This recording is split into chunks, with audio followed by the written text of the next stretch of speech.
Welcome to the Indie Women Podcast, where we introduce you to the fearless women taking their filmmaking careers into their own hands, showing you how indie films get made. And here's your host, Heather Turman. Hello, welcome to the Indie Women Podcast. I'm your host, Heather Turman. This is a show dedicated to the women in the indie film world who have found success bringing their projects to life on their own terms. And I'm so jazzed to be bringing this show to life. I really hope you've been enjoying it. If you have, please be sure to subscribe and even drop us a review. You know, this is still a new show, so listener feedback is highly appreciated and encouraged. I want to know what you like. I want to know what you don't like, all of it. So please, consider dropping me a note or a review, subscribing, giving me likes, follows, you name it. I just want to know where everybody stands. Now, this week, I talked with Sarah Ann Masse. Sarah is an accomplished actor, writer, producer, and director who made a name for herself on YouTube with her viral sketch series, Are Thomasse, as well as her award-winning short film, Tristan Kelly, which stars a dude from Game of Thrones, which is pretty rad. In addition to her work in front of and behind the camera, Sarah is also an activist who went public with her personal story of assault by Harvey Weinstein, and has since founded an organization to help keep survivors like herself working called Hire Survivors Hollywood. Just based on that alone, we're talking a Harvey Weinstein survivor who created an organization to, help preserve the careers of people who come forward, which I just think is badass in its own right. Because Sarah is truly a badass, she's a badass woman in the entertainment business, and I hope our conversation leaves you inspired to take charge of your career by creating your own work. Here's my chat with Sarah Ann Masse. Well, hello. Thank you so much for doing the Indie Women Podcast. How are you? Thank you for having me. I'm really good. How are you? I'm good. It was so nice to have you tagged in a post about, looking for guests for this podcast. Because I feel like we're in the same community. We're both in the comedy world and the film world. And that's really great. So go ahead and fill me in. How did you get started? And when did you decide that you were going to make your own content and no one was going to stop you? Kind of give me the spiel there. Such a good question. I started out as an actor, I guess really a dancer and a singer when I was a little kid.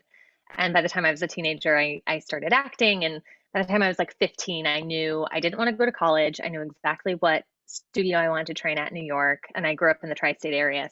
So I told my parents at 15, I said, I read this book about acting and how you don't really have to go to college. And I don't want to go to college. And they went, okay, if you still feel that way in 3 years, you don't have to go to college. So I trained in New York at the Atlantic Theater Company. And then I did 2 summers at Williamstown, and I moved to New York and I started my own theater company. I had met all these great people at Williamstown. And so when it came time to sort of have the producing director, nobody else in our group had any business experience. And because I had technically worked in my dad's office, they decided that I had business experience, so I should be the producing director. So I sort of got thrown into jump right producing. in. Yeah. Yeah, exactly. And I have a type A personality, and I'm very organized, and it worked out really well. I ended up being really good at producing. And, the plan was still very much to be an actor. I hit a couple of bumps on my journey early on. One of which, some people might know me because I'm one of the women who came forward about Harvey Weinstein. In October of 2017. And so he assaulted me at a job interview very early on in my time in New York. And it kind of took me off course. I don't like to say because I like to keep my privacy. Oh, gotcha. I'm gotcha, my age, sure. my age and all that stuff is the only thing I have that's still absolutely private. I hear that. I mean, especially in entertainment, especially in the world of acting, it's good to hold on to that. So yeah, I retract my question. Exactly. But I was young. I was definitely young and very impressionable and very innocent and hopeful. And it really terrified me. I was interviewing to be a nanny at the time because that was my day job. And so it kind of screwed me over in my career in 2 ways. It made me afraid in my day job and when I had to interview to be a nanny, and it made me afraid as an actor. I was terrified to go to auditions. I was terrified to be alone in rooms with men and people who held power over me. So my acting really took a back seat for a long time, but luckily I had started this theater company and started producing. So I kind of started doing things with my friends, people I Yeah. trusted, people I knew I could feel safe with and be creative with. And then a few years after that, I met the man who would become my husband, Nick Afka Thomas, and we started talking and like came up with some ideas for a web series. And I didn't consider myself a writer at that time. I thought, oh, I don't understand structure and I don't know how to write, and but I'm really good with characters. So we kind of worked on it together, and I helped give voice to the characters and shape that part of it, and he did more of the structure. And we filmed this web series, and it was so much fun, and I just loved every minute of it, and I kind of got bitten by the bug, I think, of wanting to Sure. just create my own work all the time. And we started then doing like improv and sketch together, and the sketch really took off. Like we got a show at the Pit in New York, we during a festival, and then they asked us if we wanted to do a monthly show. And then we did a couple of other festivals, and we went to LA, and they said, hey, if you want to do a monthly show or a show whenever you're in town, you can come do that. And so we moved to LA, and we ran at Second City for like 3 years, and we started putting out videos. And I was really attached to the idea of making them really high production value. We had no budget, it was all self financed, but I wanted to make it look really great. Totally. And I think that helped us. And one of our videos went viral within the first few months of us starting. How We put out exciting. this 4th of July. Yeah, it was great. And my husband's British. So we put out this 4th of July video where I played America, he played Britain. It was my birthday party. He shows up uninvited, and it's really awkward. And so, it was just really funny and silly, and people loved it. And we got like 1 million views in 4 days. And Yeah, I had never experienced that before. totally. And just to stop you, because listeners, to fill them in, your channel on YouTube where these sketches are is called We Are Thomas or Thomasse? To Massey. To Thomasse. Massey. Okay. Yeah, And so it's a his last name's combination. Thomas, mine's Massey. Yeah, Yeah, exactly. totally. So it kind of looks like a fancy schmancy Thomas in a way, Yeah, in a it great really way. Yeah, Like a European version, which I think fits in with the theme. I think So so. great. So you started to get people were viewing your content on YouTube. So from there, Yeah, we like put it on YouTube and Facebook, just figuring we'll see what takes off. And for us, Facebook really took off, and we started getting millions of views there. And then we submitted a video to Funny or Die, and they were like, "We love you. Let's feature your videos all the time." So we started getting features on Funny or Die, and getting meetings at networks to pitch shows, and like all this stuff happened so fast. And it was kind of that thing of being like, I moved to LA and now everything's happening. It's amazing. My career is going to be made. And in the process of that, we were auditioning for projects, and Nick got cast in this streaming series where he played like a band manager of a British band. And we got along so well with the whole cast. We became really close with them. And there was this one guy, Toby Sebastian, who I just had like really great chemistry with. And he's got like great curly hair, and he's charming and British and adorable. And I thought he belongs in a rom-com. Like he totally belongs as the lead in a rom-com. And we talked about it. He's like, oh yeah, I've always wanted to do rom-coms. So one day I just decided I was going to sit down and write something for the two of us to be in. And my husband thinks it's a ridiculous story because his day job is as a tutor, and he teaches online. So he like had an hour and a half lesson, and I didn't have anything to do. So I opened up, Final Draft, and I started writing, and outpoured 15 pages of a short film in an hour and a half, which is always nice when that's that the happens. best. When it pours out, And that's the best. Yes. it's so great. It just feels like, I don't know, like you just birthed something Yeah, that you didn't even know existed inside of you. absolutely. When it comes that fast, you can always tell that there's definitely a story there. There's definitely something, that you have to say, because otherwise, Yeah. it's pieces, and it's 2 pages at a time, or 3 pages at a time, and it can be a Yeah. lot more taxing. But when it falls out, And it's the best.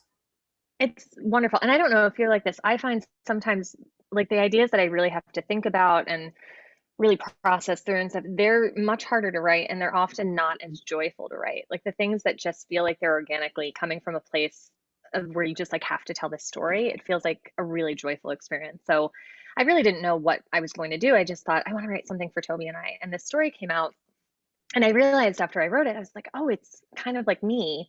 It's like the experiences I have had in Europe traveling alone, or with men who are friends and maybe they're more than friends, and it's this confusion. So I wrote this little rom-com, and my husband Nick read it and he really loved it. So I sent it to Toby, and Toby's like in England at this point.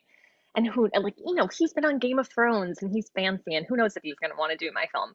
And he got back to me. He's like, yes, I love it. Let's do it. When are you coming to England? Let's make it happen. So fun. So luckily, my husband's from England and we have family over there. And I reached out to a couple of my contacts in London, and I was like, do you know any crew? Because I got my crew in LA and New York that I can work with anytime, but I don't know who to work with. And they found me this great first AD, and he just put together this crew for me, which I'm used to shooting with a camera, a sound person, and me and my actors, and that's it. Right. I had 2 shooters. I had a hair and makeup person. I had PAs. It was incredible. I had a first AD. And I was like, oh, I could get used to this. This is amazing. And right as we were in pre-production, the last day of pre-production, I decided, like the days leading up to it, the story about Harvey was breaking. And the day before, I had a friend reach out. I shared my story on Facebook, and I was like, okay, I can finally share my story. I've kept it quiet for 9 years. I'm just going to tell my friends, and it's going to be this freeing experience, and then I can put it past me. And then somebody from the press wanted to talk to me. So I agreed to talk to them, and my story went public. And the next day I started filming. So I had this experience of being completely bombarded by all these people, all these press requests, having some of my most personal details that I'd never shared with anybody out in the world. And it was really overwhelming, and it was really scary. And I was so grateful that I had this short film to be working on, because I could just like bury myself in that. Absolutely. And my crew was so kind. And it's a rom-com, but there are moments of that almost feel like, oh, maybe it's going to be a thriller. And there are tense moments in it that were kind of hard to film. I'm walking down dark streets by myself, and my crew knew what was going on. And so they were really lovely. Like my first AD, Ben, would stand at the end of the dark corridor. So when I turned down there, I wasn't alone. And it was just such a beautiful, healing experience. And it kind of felt like a big middle finger to Harvey, because he had taken away so much time and so much of my safety and so much of my career, that I thought, okay, as I'm sharing this story, I'm also creating, and I'm doing exactly what I want to do on my terms. And he didn't take that away from me. Like, I'm still doing it, even though it's not exactly as I pictured it, even though it's not, my name isn't in lights and I'm not a known entity yet, I'm getting to create my work. So I was really grateful for that. And the film ended up being Tristan and Kelly, and it like did the festival circuit and won a couple of awards. And now I'm hoping I can show it to people. You've gotten to see it, which I'm really grateful. I loved it. It's absolutely adorable. And I was gonna ask you about the process of going to England to shoot it, but of course you touched on that already. But yes, Tristan and Kelly is the name of the short film, and it's fabulous. And you're really good in it, and he's really good in it. Thank you. And you co-directed with your husband. You guys co-directed it. Yeah, that's right. And that was a cool process, because we've done that a lot, like with the shorter form stuff, with the sketches. We have ADs we have DPs that we really trust, and sometimes they direct, but a lot of the time it's a very collaborative experience. So that wasn't too unusual. But what was cool with this is I really handled all of the pre-production. I made the shot list with the first AD and talked through the tone and the feel and like the visual idea that I had of what the film should look like. And then when it was time to film, I could just be an actor. Sure. And I could turn everything over to Nick, and he could really, I felt like I was in safe hands. Yeah. And we had such an amazing crew. Totally. We had a shorthand. Yeah. Speaking the same language, being on the same page. Like, if you're going to be in front of the camera and direct, it's so important to have at least, like, if you haven't worked with that crew before, having your husband there is, priceless. Yeah. Exactly. And he's very talented too. He's a great actor and writer, and he has really great instincts as a director. And then there were times where, like, if there was a big question or a big problem that came up, we would confer. I would sort of take off my actor hat and put on my director hat. And there were times where we disagreed. And I eventually went, you know what, I'm the producer, so we're going to go my way. Yeah. And also the writer. And, totally. Yeah. But it was good. It was good knowing that. I think anytime you're doing a creative project, you have to know who has the final say, because it's hard, especially when you're collaborating and there are a lot of different people involved in the creative process. So it was good that I was able to do that, and that there was no pushback. You know, it wasn't like Yeah. an ego thing. It was just somebody has to make this decision, and I guess I'll be the one to do it. And I think it turned out really great. You know, we shot it in 2 days. It was really fast. Beautiful. And and it was cool too, because I have a lot of chronic illnesses and invisible disabilities. And so, and even if you don't, being on a film set can be exhausting. Yes. And difficult and traumatic and hard. So the good thing about how we did it was we had to film, most of the scenes take place at night. So we filmed like either late at night or early in the morning, and we had the middle of the day completely to ourselves. So, you know, we could go home and rest, eat a nice lunch, you know, work on whatever creative things we had to work on for the rest of the day. And it felt much more like dignified and civilized as a shoot than a lot of things that I've been involved with. Yeah. Sure. Yeah. And I wish I don't know. Not everything can function that way, obviously, but the idea of sort of building in rest and building in space for human beings to be human beings in that kind of setting, I think is actually really important. Yeah, especially because, you know, you are creating a world. And so it's like, when you're in it, you know, you're fully immersed in it. But sometimes like taking that little break, one of my other guests mentioned this too. We talked about having like, you know, she mentioned she did like a 10-day straight shoot. And in retrospect, she wishes they'd done like 5 days, weekend, 5 days. And I know when I did like an indie feature, and we had those days of rest, and it ended up being just so important.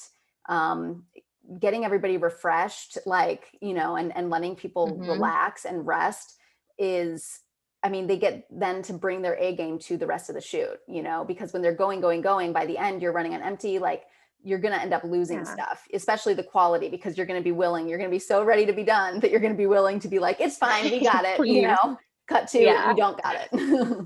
Exactly. And that's the last thing you need when we only had one thing come up for us in post that we were like, oh no, what are we going to do? Which I was proud. It was only one thing because we did it so fast. But the camera we were shooting with, the primary camera, is beautiful, great camera. But this particular version of the Blackmagic had an issue with low light. Yeah. So when we got the footage back, at first I was like, oh, it just hasn't been graded. It's fine. But once we sent it to be graded, we realized there was still this problem. We had all this digital noise and like the black. So in his coat and in the dark of the night, and our color grader fixed it. Like, wow, he that's got great. rid of it. And it was amazing. His name is Kevin Barber. I've actually known him since high school. We started doing like theater together. And now he's this amazing color grader in New York. And he just made it work. And I was so impressed. And that's I think that's the tip. If you want to be seen as like a great filmmaker, just hire really good people. Yes, it's so true. Hire people who really know what they're doing to work with you. And if everyone's really good at their job, then it works as this really fantastic unit. Like nobody feels like they're out of their depth, and nobody feels like they have to take on too many responsibilities, because each person knows what they're doing and has complete free reign to do their job the way that they know how to do it. Absolutely. I feel like that's what separates, you know, a good producer from, or rather an experienced producer from not an experienced producer, is the way that they crew up and the individuals that they know will work well together, and who's right to bring, you know, this world to life, who's right to work with, especially when it comes to a DP, you know, working with a director, like that's, you know, the most key relationship, I think, on set, you know, because it's your vision and somebody else is literally the vision, you know what I mean? Like with the lens. Yeah. So you have to like link your brain to someone else's eyes and like in their brain and make it all work as a cohesive unit. And it's like it requires a lot of trust, and it requires a lot of almost intimacy, you know, not in like a romantic way, but in a sharing that creative vision. It can be a really intimate experience. Yes. I mean, any film feels like it's a microcosm. It's a tiny universe that exists only in that time and place, and the people involved in it, you know, and so it is like that. It's creative intimacy. Absolutely. I feel like you nailed it.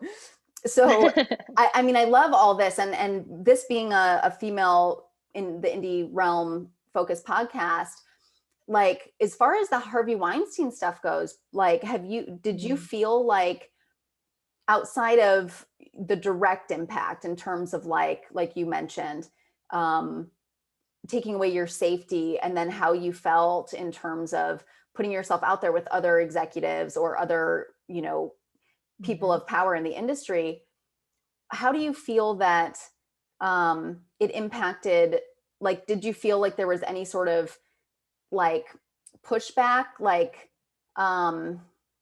from people if you tried to tell them, like, was there, did it disrupt your community or anything like that Yeah. before you came out? Yeah. I think I'm really glad you asked. Now, before I came out is a really interesting experience because for me, like I said, I was like this up and coming New York theater actor who wanted to break into film and television and then stopped myself because of what happened with Harvey. And I told my mom what happened and basically didn't tell anybody else. Even my best friend at the time, she knew I was going to have the interview and she was like, "Hey, how'd it go? I know you're excited." And I was like, "It was weird. I don't want to talk about it."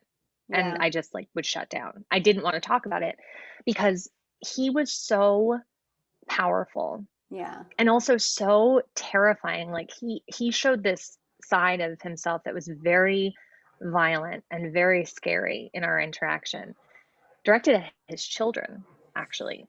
He just like Jekyll and Hyde right in front of my eyes. And so on top of like all of the sexual harassment and assault that happened, I also saw this very like physically angry and violent Yeah. side of him. And I knew he was very well connected. So I was really afraid that if I told anybody what happened, he would ruin my career and he might hurt me or hurt people I cared about. Like I was really convinced that that's what would happen. And I felt silly somewhere in my head to be worried about the second part of it. But then when all the stories came out, I I felt really justified because first of all, I didn't know it was this open secret that he was an Yeah. abuser. Mm-hmm. I think if you were in the upper echelons of things and you were in Hollywood, I think it was very obvious, but Or you I at least just was heard not in things. that. Yeah. Yeah, you heard rumblings. I kind of knew he was tough, Mm-hmm. maybe a little bit of a bully, like in business, Sure. but I never imagined that would bleed over into my experience as somebody who was going to take care of his kids. Like you Yeah. just don't think that that's going to be an issue. So I was horrified when I found out there were so many women who had been through something similar.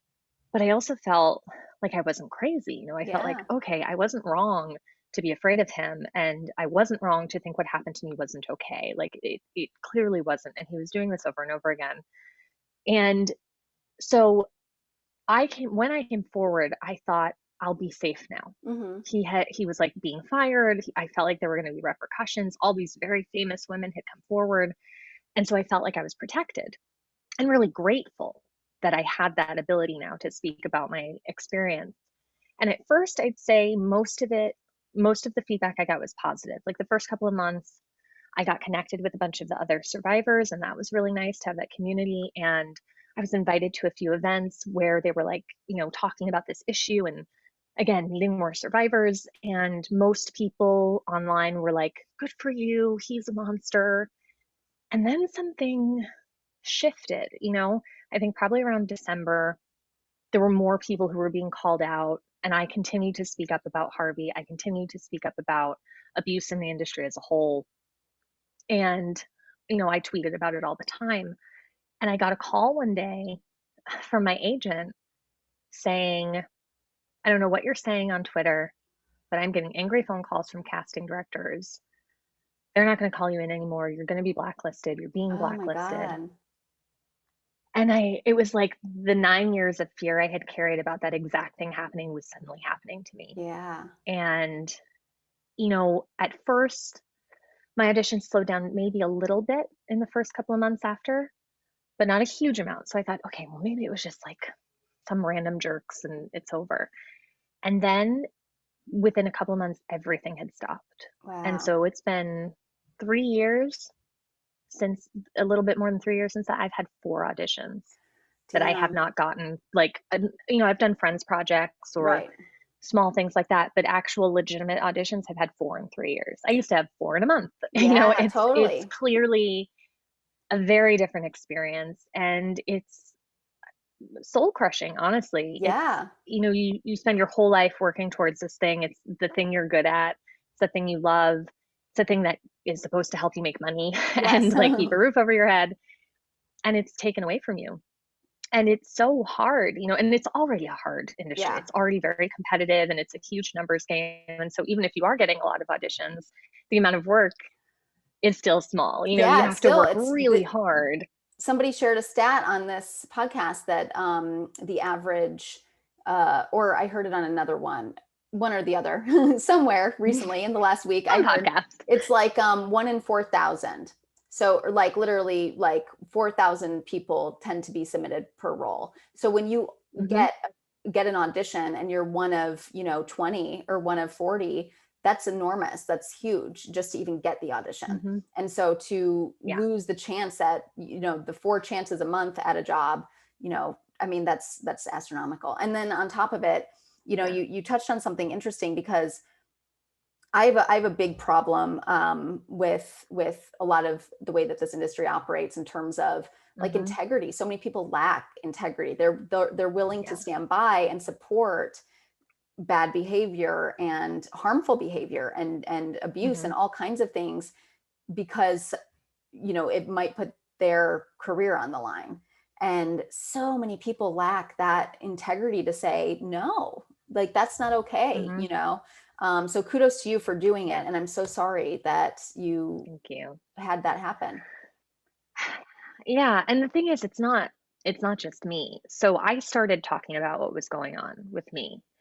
And in the process, I found out from a lot of other survivors, some who are very well known, some who are like me, just struggling, trying to make a career, that the same thing was happening to them. Some of them, it started happening right in the aftermath of being assaulted because they were already more established, or they maybe had told a couple of people, just in confidence, and it got back to Harvey. I mean, we've heard the stories about some of the women that he did that to. And then there were people like me who, once they came forward, stuff just disappeared for them. And a lot of them also didn't want to talk about it. They felt, ashamed about it, or they felt like it would be even worse if they talked about it, because then people would know they weren't getting work, and then it would mean they get even less work. And so I had kind of already put my neck on the line about it, and I decided I wanted to do something about it. So I started, I wrote an op-ed for the Wrap about what was going on. And Sharon Waxman over there has always been very supportive. And so she was like, yes, we'll publish it. And I started, kind of doing hashtags. And I talked to a couple of organizations about maybe trying to help me launch an initiative. And even though they were all very supportive, they're like, oh, we don't have the resources or the bandwidth. I was like, well, I definitely don't have the resources and the bandwidth. I'm only one person. But I decided to launch it. So in February of 2020, I launched Hire Survivors Hollywood, which is, and it's just I'm trying to use it right now mostly as like an informational campaign. Statistics about sexual violence, about trauma, about all that stuff, but also that this issue of retaliation is very, very real. It obviously doesn't only happen in Hollywood. It happens across all industries. But I know this industry, like this is where I work, and this is, or try to work and live, and the experience I've had. So I've tried to advocate for productions and for producers and directors to take this pledge to hire survivors. And what's nice is I've actually gotten quite a few like indie producers and indie films to come on board. And like there's this film that they cast me in a small role in called A More Perfect Union. And I saw their materials the other day, and they have as a non-negotiable partnership Hire Survivors Hollywood. That's excellent. So if an investor doesn't like it, they have to walk away, and I thought that's really great. And of course it's the indie people being brave and being bold and taking steps to make a safer and more equitable industry. And my goal now is to get the big heavy hitters on board, take this pledge. And I also consult, I help productions who take this pledge to find survivors, to hire, to put in practice to create a safe working environment for everybody involved. And this film that I actually co-wrote called Our Culture, when we finally go into production, COVID has slowed us down. We plan to do trauma education for the entire cast and crew before we start rolling. We're going to have a therapist on set. It's going to be a very different experience, and something that I hope other people start to emulate. Yeah, absolutely. That's beautiful. Like, kudos to you. That's amazing. When I do films, I will absolutely, the next time I do a film, I will absolutely seek you out and be sure to partner, because I'm all about that. And something else that you brought up, of course, when you mentioned that, of course, it's the indie people that are willing to step up and stand up for it. It's so interesting, because after having gone through something like that and feeling the helplessness and the hopelessness that comes with the threat of being blacklisted or any of that, did you find like that the decision and then the action of creating your own content, making your own work, and getting to act regardless of whether or not somebody else hired you to do it. Like, how freeing was that for you?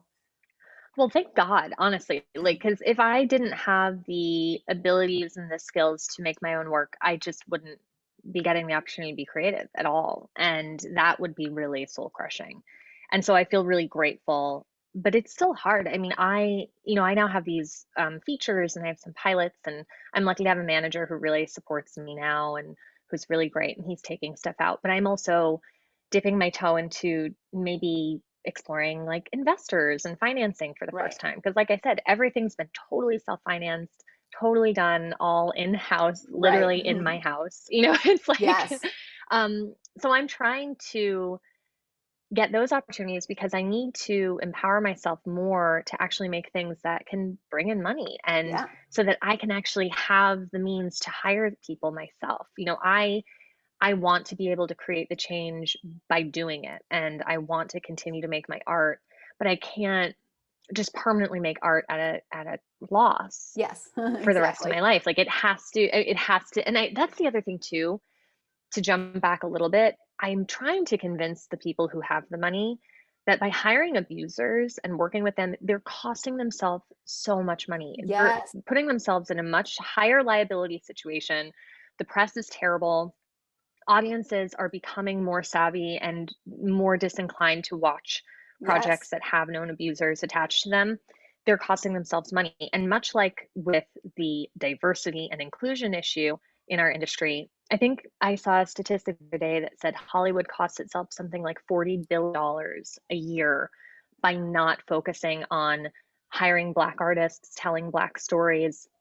And the same is true for all traditionally Yeah. marginalized groups. Hmm. It's a huge like financial loss that these Yes. companies are experiencing because they're so stuck in their old ways of thinking and their old ways of doing things. And they think they're protecting their interests. They think that they're earning more money, but they're really not. Yeah. So if I can figure out a way to convince them that their checkbooks are being hurt, I think or if it's not me, somebody has to Yeah. figure out how to convince them of that. And then I think we'll see a change. And I know it sounds a little Absolutely. cynical, but it's a business and people care about the bottom line. Yeah, they So always, I mean, everything comes down to money. Everything comes down to money. And that's yeah, why someone like Harvey of Weinstein course. became so successful, is that Hmm. he made films a lot of money, he Yeah. made movies a lot of Yeah. money. And so that will yield you so much power. And Hmm. unfortunately, it backfired in the sense that a lot of the people that became powerful, of course, abused it. But Yeah. I feel like, yes, if the industry can get on board and financiers can realize that, taking a chance on marginalized groups, on minorities, Hmm. like I know for me, I love watching films by women. Anytime there's like a Me female, too. writer, producer, director, and especially if it's in the indie realm, I watch it. I'm a Hmm. big indie film person. I live by, the Lamely in North Hollywood, so I Oh go all the yeah. time. You're Um, my neighbor. yes, that's right. You said that I'm right in you're that over area here as too. well. Yeah.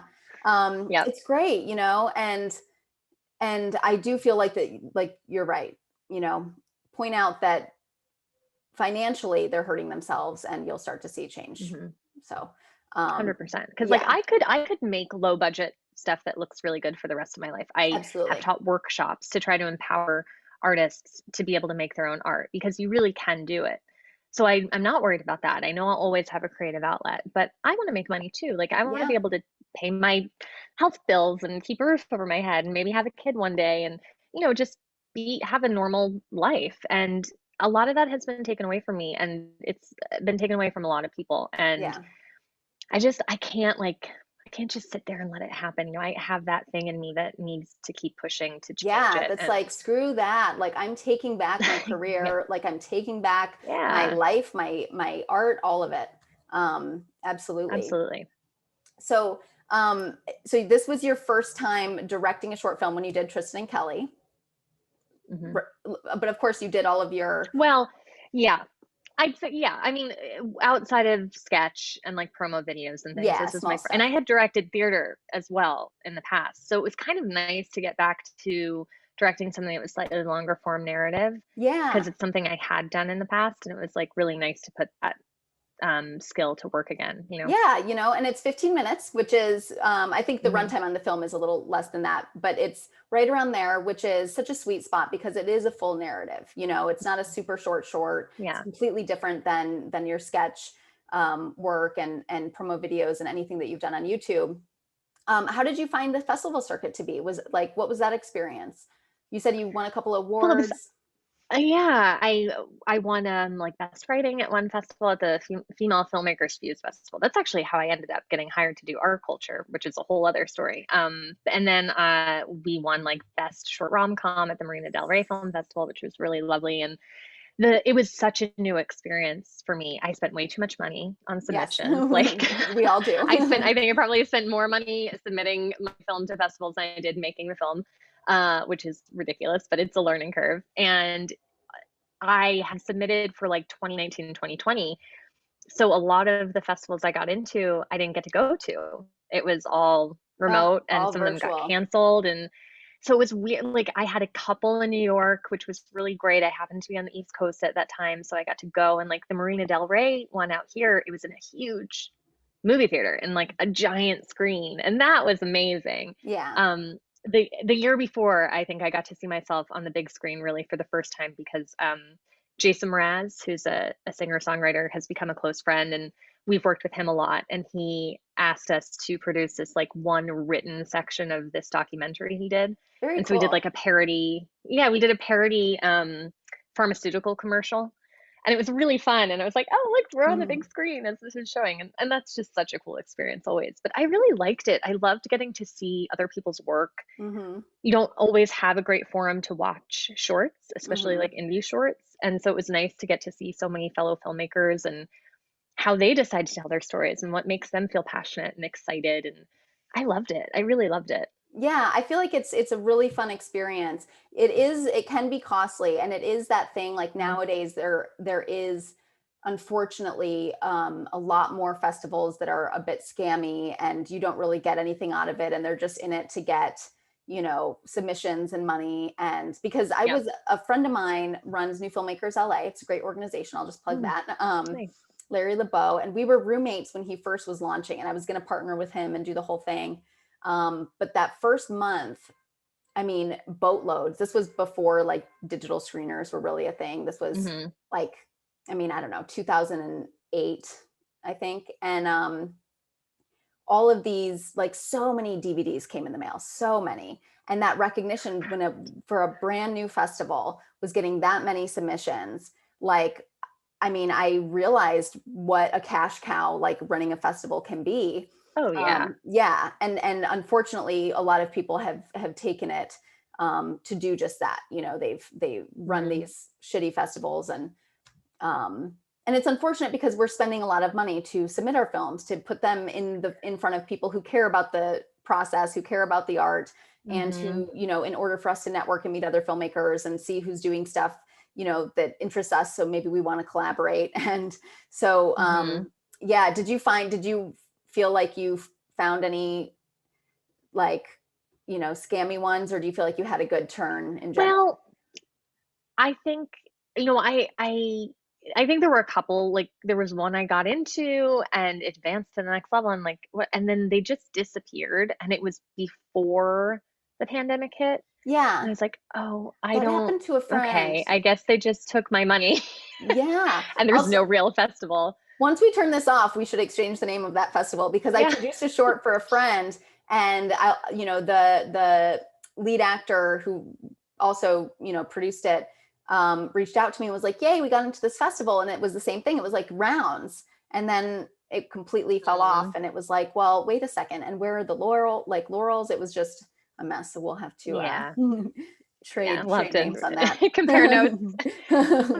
I submitted to a lot of international festivals as well, because usually we try, if we can, to go over to Europe like once every year or 2 years to see my in-laws and everything. So I thought, oh, we'll work it into our traveling and it'll be great, and my crew will get to come. And again, the pandemic happened, but my film was in Iran. My film was in India. Cool. My film was in a festival in Italy, and the festival in Italy, it's called Under the Stars. they sent me like a trophy in the mail Oh, from that's so Italy. great. And they sent me this really lovely, like little handwritten review of the film. And so that's the thing, like even some of the smaller festivals, some of them are very worthwhile. You get great feedback, Absolutely. you get actual like attention from the people who are curating and from the jury. And so it still feels a little bit like a crapshoot to me. Next time I have a film to submit, I think I'll be a little more informed about it and a little more careful. Yeah. But it felt hard, and it felt very hard too with the bigger festivals. There's so many submissions and you just have no idea what they're looking for. And, I didn't really get into any of the bigger ones, and that felt really hard at first. And then after a while, it was like, they had 17,000 Yes, submissions or like 17,000 12. submissions. I'm not going to feel bad about the fact that my little film didn't get in. It was just a really great process, and it makes me want to keep going. But of Yeah. course, now I'm like, and now I want to make my features. I turned Tristan Kelly into a feature. Oh, great. Yeah, and when people see it, it kind of ends on what, it could be like a question mark, like, oh, what's going to happen next with these two? And on set, Toby was like, I want you to write the feature. We need to see what happens with these characters, and I want to play this character again. And so I kind of knew in the back of my head I was going to do it. And then as it was at the festivals, people kept saying, what happens next? What happens next? What happens next? So I thought, oh, good. People want to see. And I'd love to do that next. I'd love to be able to make that That's a happen. great goal. And now that you have the short, you're Yeah. right, it does end that way. And so it's Mhm. there is that, it's perfect to use as a source to potentially fundraise and Yeah, gain interest that way. exactly. And and I do want to say, when it comes to festivals, there is a very big difference, like you said, with small festivals and scammy festivals. Two totally different, because a lot of the Yeah. small ones, So the different. important thing to remember is this is an industry that runs on contacts, and friendships and Mhm. relationships. And I'm never a fan necessarily of the word networking. I'm just like, in fact, my friend who had started that film festival said to me when I first, got started in this business, that networking does nothing, because people do favors for their friends. It's friendships, like build Mhm. actual meaningful relationships with people. And that changed, how I saw everything. And Yeah. he was absolutely right. It is that way. But when you get into a smaller festival that's just getting its feet off the ground, but they're mighty and they're honorable and they put in the effort, and you get a trophy, and they run out an actual theater, and everybody gets to see your film on the big screen in all its glory. Those are the people whose festivals are the festival directors of the future. They'll get hired, yeah. get ushered into the next big one. They start here, suddenly they're in Tribeca, so Mhm. it's so important to take those things seriously. And I'm so great. I'm so glad you had that experience, that You are so great. you are, but I'm so glad you got to have the experience, that you at least got to see it play in Marina Del Rey, and then COVID happened, of course. But sounds like Yeah. you got like a little taste, and now you want more, and that's good. Yeah. Oh, yeah. And it was cool. Like the festivals really adapted. Some of them did these like remote panels, and I got to be on these panels with really great people, and you could still see the films, like you could stream them online. It's not the same, but I was really impressed with the adaptation that people made so quickly, Sure. because it really could have destroyed everything. And some festivals it did, they fell apart a little bit, and fair enough, it was not something anyone was expecting, but a lot of them really pulled together and made it work. And I mean, it's just like the ingenuity of creative people is always so impressive to me. And what you were saying too about networking, I totally agree. I know people always talk about, oh, you can smell desperation. I don't even think it's that. I think people can tell when you're not being sincere. Yes. Like it's okay to really want things and have your goals and be excited about them. But if you're using people to get to that, it's a very different experience than just being like, yeah, I'm excited about this thing. Oh, you're excited about that thing? Cool. We can be excited about things together. Yes. When I first came to LA, before we moved here, we were doing shows and taking meetings, and somebody, like a friend of a friend, came to see our show and like very kindly wanted to connect us with people who might be able to help. But the way they talked about it, they said, I'm just trying to think who would be useful to you. And that, I like really bristled at that. And I know they were trying to be helpful and didn't mean anything about it, but I was like, oh God, like I don't like thinking of people in those terms, like how they Yes. can be useful. I like, okay, cool. They might have something in common, or they might be able to help me out with something. I get that. Yeah. but it was just I think it's just like a perspective shift. You know, Yeah. some people, if you're thinking about how can I use this person or how can I use their connections, I think it's going to be a very different experience than if you're just going in and being really sincere and genuine. Even, you know, pitching can be so stressful, but I've always just been like, well, I'm telling you about this idea because I love it. Yeah. And I'll be honest about why I love it and why I think it's a good idea. And hopefully you'll be excited about it too. And it helps. It helps take some of that pressure off. Yeah, like everything that you're saying, being sincere, being genuine, that's 100% the thing. And not only can you said that they say people smell desperation, but it's also the opposite. Like people are attracted to authenticity. They're attracted to people who are being unapologetically themselves, who put themselves out there and who aren't afraid to say like, I want this, I want to get to that spot up there, you know? Because that's when mentors come out and see a younger version of themselves and want to help them, you know? But it's definitely important to nurture the relationships and always remember, like you were saying, like, like when you're matching people up, it's like, oh, you would really vibe with this person. I feel like you guys should meet, you know? And like, that's a totally different scenario than like, who could be useful? And you just made me think of something else, which is, and I think this is maybe like a hot take, but I know people always say like, talk about your successes and, you know, only talk about the positive stuff. And I think it's great. 100% celebrate your successes. People really got annoyed with me when I first started putting out my videos because I was promoting them all the time. And I wasn't like spamming people's accounts, but I was like talking about it because I was excited about it and proud of it. And I don't think there's anything wrong with that. People should be proud of the work they've put in. And we support like famous actors we should support our friends too. I think it's really important. And I think we kind of don't. We're like, oh, this person put out a song, whatever. Let me go buy this new album. And you kind of miss the connection. But I also think it's important to talk about the struggle or the hard times or the losses or the disappointments. And recently I've had this experience, like I feel so much of the time like I'm so far behind and I've lost out on so much. And, you know, I'm really like failing and all this stuff. And some people have recently like told me that their perception of me is how successful I am and how, you know, people know who I am and all this stuff. And I'm like, whoa, that's great. And I'm proud of that because it's probably mostly because of the work I do and how hard I work and how much I put out. But I think it's important to talk about it because people can't know to help you if they don't know you need help either, exactly. Right? So like if you're only talking about all your wins, then all the people who might be able to help you with the things that you're not excelling at yet or you're not having the connections to yet, they'll never know that you need those things unless you're talking about it. So I think there's a balance, of course, but I think it would be so good if we could stop being so afraid of being seen as weak or unsuccessful or looking at Or just needing not a help human being. We're all human and we're all going through this things. Like I actually read, and especially after this year. Yes. When we're all like, we feel like we lost our identity, you know? So it's like, we're all having this crisis.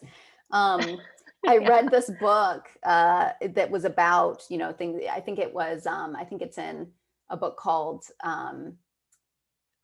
What They Don't Teach You in Film School, I believe. And he mentioned that very thing that you just touched on, which is, you know, he had spent, when he was first getting started, it was sort of a little story about his own career, the writer. When he was first getting started, he was producing a bunch of stuff and he hired a marketing company, a PR firm, and they blasted a ton of articles every time he, you know, was attached to something. So-and-so is going to produce this, so-and-so, you know, so it looked like he was constantly going. And he ran into a friend of his who used to hire him all the time, who wanted to partner with him all the time.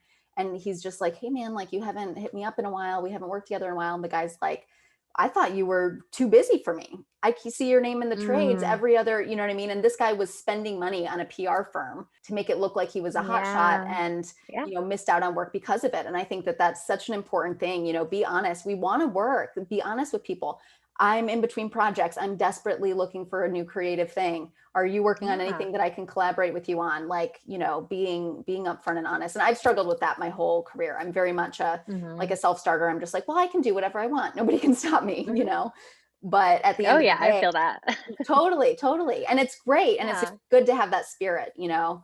But it's also, this is a collaborative Yeah. experience. A film is a collaborative effort. You cannot do it without, a crew of people who are really good at what they do. So, Yeah. yes, I And think that's that wouldn't be fun. Like, none of us got into this to work all by ourselves. You know what I yes, mean? We like the community and we like collaborating. And I get, like, you're used to having to do everything on your own when yes, you come from the indie world. So I think that's the thing too, is like, if you want to get it done, you might as well do it yourself. But then at a certain point, it's like, actually, we could all get it done together and it would yes. be faster and better and less painful for everybody.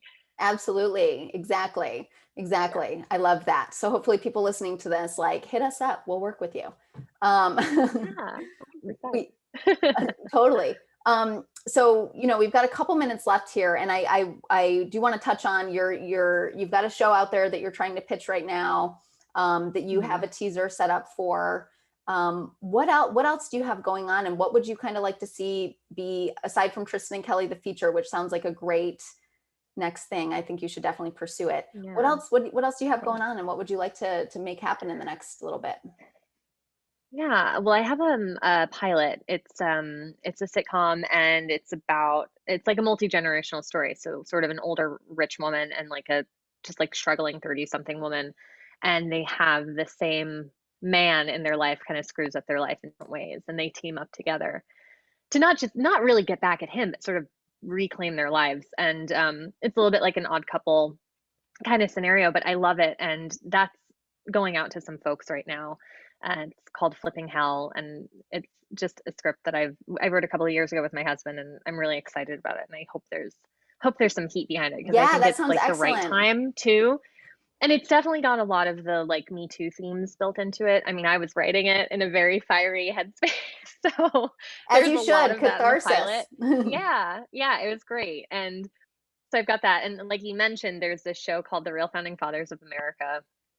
And I have been obsessed with John Adams since I was like 4 years old, and therefore also colonial American history. And my feeling was always that John Adams was the only ethical founding father. All of the rest of them were like either slave owners or cheated on their wives or both, and were just not great people. Might have done great things and been brilliant men in some ways, but very complicated, and not to be put up on pedestals, not to be left unquestioned or lionized. And so I've toyed around with those ideas and those stories a little bit in shorter form stuff.